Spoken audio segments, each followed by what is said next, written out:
Welcome to My Secret Math Tutor. In this example, we are going to make a stem and leaf plot. Now these are great plots. They give us an idea about the distribution of our data, but they can be a little tricky to make.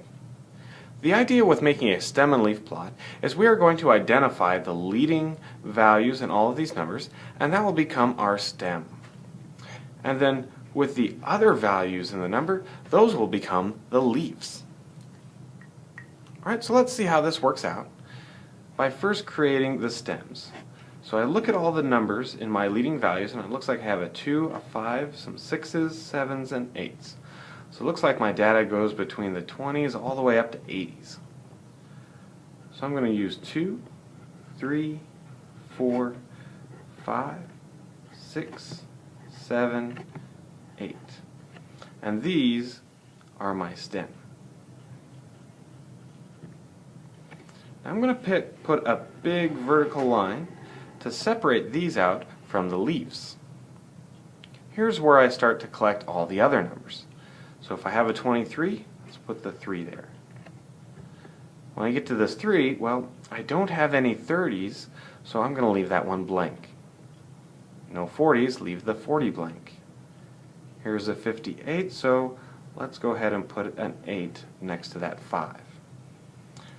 And now we get into these 60s, and we got lots of 60s. In fact, I have 2 62s, so I'm going to put a 2, and then I'm going to put another 2. So the way I read this is, here's one 62, and here's another 62.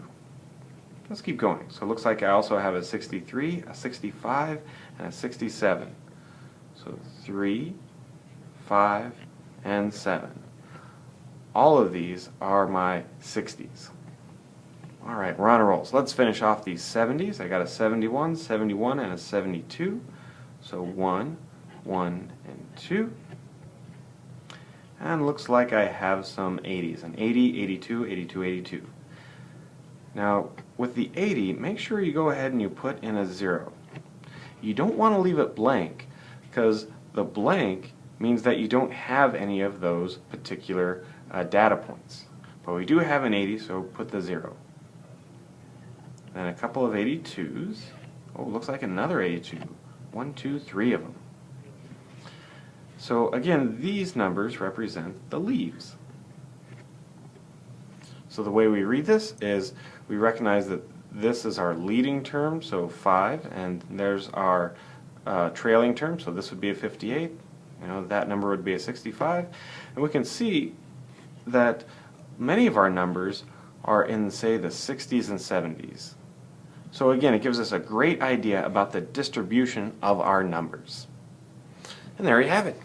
If you'd like to see some more videos, please visit mysecretmathtutor.com.